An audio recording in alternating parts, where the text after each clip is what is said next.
Hello दोस्तों। आज हम दूसरा टॉपिक पढ़ेंगे, नैतिकता का सार। तो सार का क्या मतलब होता है? सार का मतलब होता है कि उसकी मूल भावना क्या है या निचोड़ क्या है। जैसे दूध से दही निकलता घी निकलता है, वो उसका निचोड़ हो गया।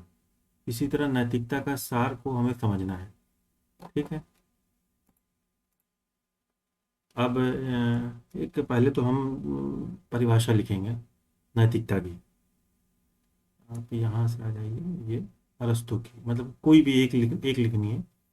तो अरस्तु कहते हैं नैतिकता वो कला है जिसके द्वारा मनुष्य सद्गुणों का अभ्यास करके श्रेष्ठ जीवन प्राप्त करता है। ठीक है। तो एक हमें थिंकर की डेफिनेशन लिखनी ही लिखनी है ना। जैसे महात्मा गांधी कहते हैं, साध्य जितना पवित्र होगा साधन भी उतना ही पवित्र होना चाहिए। मतलब ये कहते हैं कि अगर कोई लक्ष्य है तो उसको प्राप्त करने का जो माध्यम वो भी पवित्र होना चाहिए, है ना। तो अब नैतिकता का सार में हमें क्या क्या पढ़ना है, मतलब ये क्या बताता है? तो ये बताएगा सही गलत का विवेक बताएगा, कर्तव्यों का पालन कैसे करना है, ईमानदारी, निष्पक्षता, करुणा, उत्तरदायित्व, ये वैल्यूज हैं। लोकहित को प्राथमिकता देना है। ठीक है। अब इधर नीचे आ जाएंगे। अब यहाँ ये एक नैतिकता की प्रक्रिया दी है। मूल्य से बनेंगे इथिक्स। इथिक्स से डिसीजन, निर्णय निर्णय लिए जाते हैं। निर्णय से व्यवहार को प्रभावित करेगा, व्यवहार से पब्लिक ट्रस्ट बढ़ेगा, पब्लिक ट्रस्ट बढ़ेगा तो सुशासन आएगा। ठीक है। तो ये नैतिकता की प्रक्रिया होगी, इसको बनाने से एक्स्ट्रा मार्क्स मिलेंगे। अब यहाँ पर ये देखिए डायग्राम दिया है। नैतिकता उत्तरदायित्व है, कर्तव्य निष्ठा है, करुणा है, निष्पक्षता है, ईमानदारी है, लोकहित और सुशासन। एक ये पॉइंट है, लोकहित और सुशासन। ठीक है। इन सभी को पालन करने से लोकहित सुशासन आता है। अब यहाँ कुछ एग्जाम्पल दिए हैं जो रियल एग्जाम्पल हैं। जैसे इंजीनियर सी धारण करके हैं।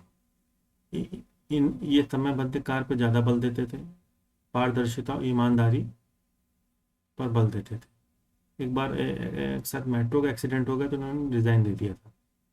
ठीक है। टी एन सेशन जो है, चुनाव सुधार किया है इन्होंने, नियमों को कठोरता से पालन किया। ये करेज और रूल ऑफ लॉ के लिए जाने जाते थे। कोविड-19 के दौरान डॉक्टरों और नर्सों की सेवा, जान जोखिम में डालकर भी सेवा की। तो बिना करुणा के और ड्यूटी के ये कोई नहीं करेगा।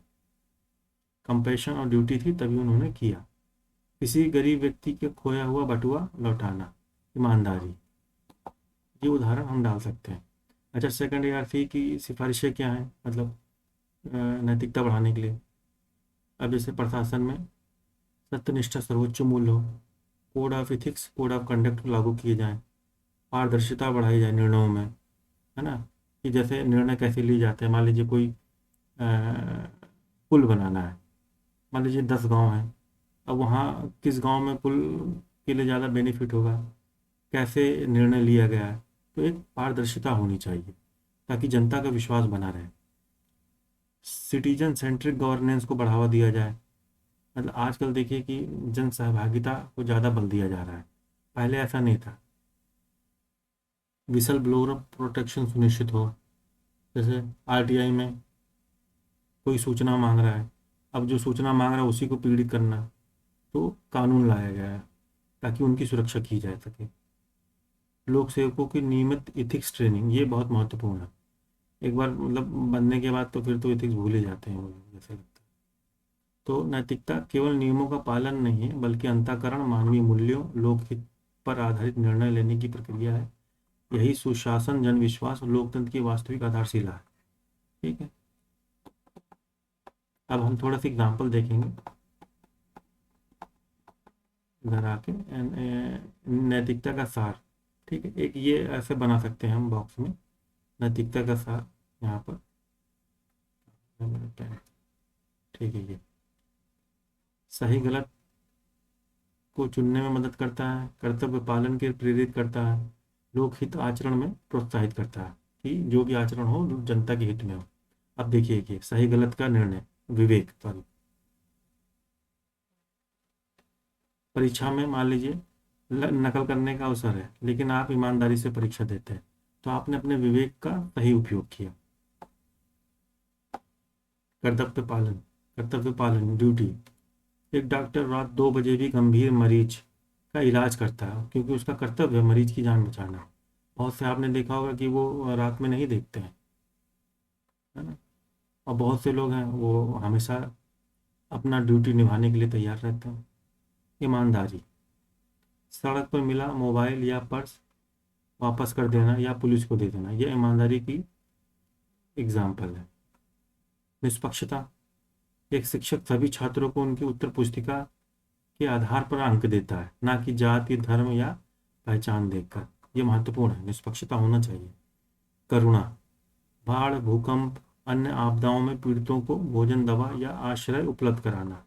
ठीक है, जब करुणा होगा, आपने देखा होगा कि बहुत से जो अधिकारी हैं उनमें करुणा ज़्यादा है।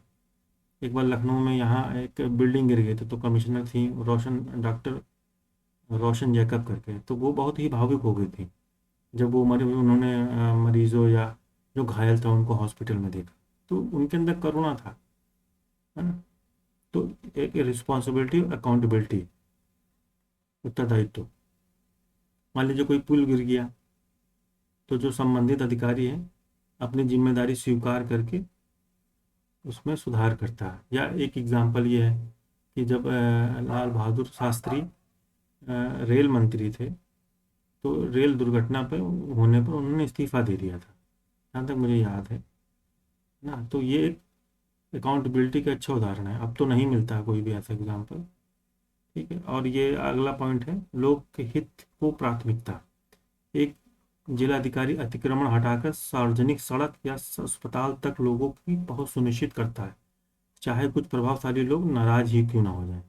तो उन्होंने क्या है, लोकहित को प्राथमिकता दी है। बहुत से ऐसे अधिकारी होते हैं उनका ट्रांसफर कर दिया जाता है, लेकिन वो लोकहित में ही काम करते हैं। तो नैतिकता का सार क्या, सार जो है, व्यक्ति को सही निर्णय लेने, कर्तव्यों का पालन करने, लोकहित में आचरण करने और मानवीय मूल्यों को जीवन में उतारने का प्रेरणा देता है। ये नैतिकता का सार था, छोटा सा नोट्स है जिसको हमने एग्जाम्पल के माध्यम से समझ लिया। मैं आशा करता हूँ नैतिकता का सार आपको समझ में आ गया होगा। धन्यवाद।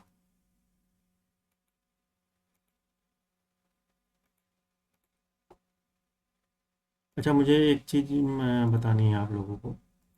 कोई भी वीडियो देख रहा है तो आप मतलब जो मैंने टॉपिक पढ़ाए हैं ये एथिक्स के, आप इसका आंसर लिख के मुझे पीडीएफ में भेज सकते हैं। मैं टेलीग्राम की आईडी दे दूंगा, फिर मैं वो आपको कॉपी चेक करके या पीडीएफ जो भी है चेक करके मैं आपको वापस कर दूंगा। ठीक है, तो जितना लिखेंगे मैं वो कर दूंगा। ठीक है, तो जिनको मतलब सेंड करना है मुझे बता दीजिएगा, तो मैं आईडी दे दूंगा, उस पर कॉपी चेक कर दूंगा, जो भी कमियाँ होगी मैं बता दूँगा।